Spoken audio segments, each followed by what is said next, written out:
Today I would like to discuss a topic. Have you noticed that the world is becoming more and more ridiculous? Why do I say this? To give you a few examples. For example, the United Kingdom is a white country, but the British government has opened its arms to refugees of different colors from all over the world. And now the descendants of many of these immigrants control almost the whole of the United Kingdom. For example, Prime Minister Sunak, former Home Secretary Suella Braverman, Home Secretary James Cleverly, Scottish Minister Humza Yousaf, Welsh Minister Vaughan Gething, etc. This shows that the UK is a country where everyone is equal.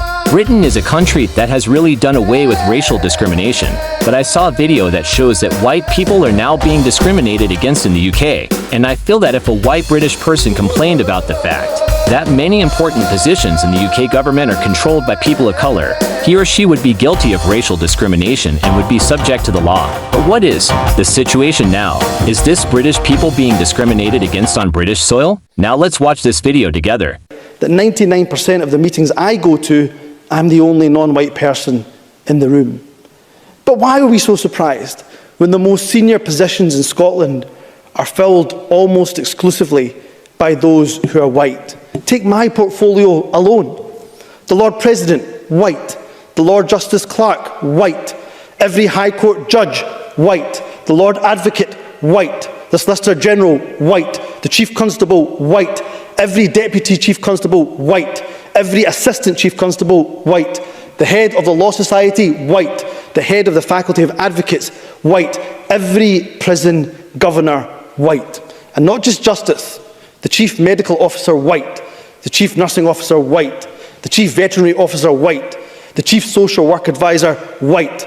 Almost every trade union in this country headed by people who are white. In the Scottish Government, every Director General is white. Every chair of every public body is white. That is not good enough. After watching this video, I would like to say some of my own views. I am deeply worried about Britain. I think that as long as the eligible people who really love Britain and love the British people, and have the ability to make Britain develop better in all aspects and make the British people live a happier life, they should play a direct role in the important positions of the British government. But through my personal experience since I came to Britain to apply for political asylum, for more than a year, I feel that the Great Britain is degenerating. The British government has been firmly occupied by the Conservative Party for 14 years. And the Conservative Party is becoming more and more powerful, and Britain is getting closer and closer to a one-party dictatorship. It seems that the British government is no longer the one that serves the nationals, and it seems that the British government has become the government of the Prime Minister, Sunak. Most of those officials I just mentioned were recommended by Prime Minister Sunak, so now there is almost no mechanism for mutual monitoring among the various departments in the UK, because these people in power are in a relationship of mutual protection.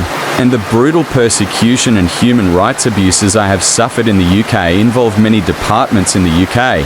For more than a year, I have had nearly 20 SIM cards from 6 different cell phone card companies shut down for no apparent reason. I have been repeatedly prevented by the Royal Mail from getting the medication I bought online for arsenic poisoning, and the Royal Mail has replaced the medication I bought online for arsenic poisoning, and I only took one batch of it before I developed very serious poisoning again. I have been poisoned several times during my stay at the Imperial Hotel in Brighton and Hove. I was 3 police officers forcibly admitted to Meadowfield Psychiatric Hospital because I suspected that corrupt police officers were going to run to the hospital to prevent me from getting a real report of arsenic poisoning, only to find out that the police officers had actually gone to the hospital. But how did the police know I was going to the hospital for an arsenic poisoning test? I suspected that it was the Secretary of State for Health and the corrupt doctors who were spying on my medical activities in the NHS system.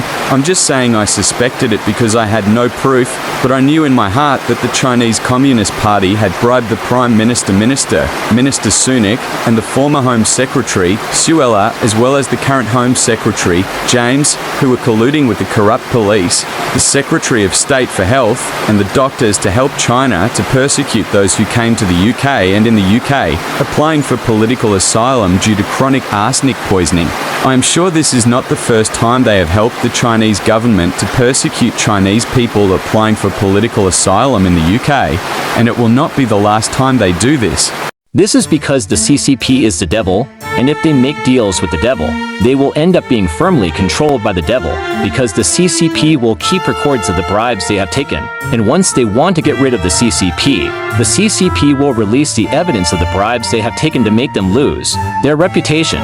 Without my signed consent, the migrant charity sent me a letter of transfer to Plymouth, and the DCRS charity and Red Cross charity in Plymouth, where I am, have been denying me legal aid and the opportunity to go to university to study English, whereas all other refugees had these opportunities. When I arrived in Plymouth, I was given bedding that had been soaked with medicinal water, and you just made up the bedding, and my hands were red and sore and had red bumps.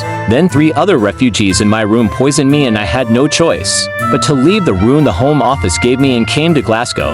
I didn't tell the Home Office that I was in Glasgow, but the Home Office knew about it and notified and prevented Glasgow's charities from helping me by saying that I didn't listen to the Home Office. Prevented charities couldn't help me, but the Home Office didn't say a word about the fact that I left because I was poisoned by the refugees around me. In order to escape their persecution, I have been to the Isle of Man, Wales, Northern Ireland, and now I am in Glasgow, Scotland.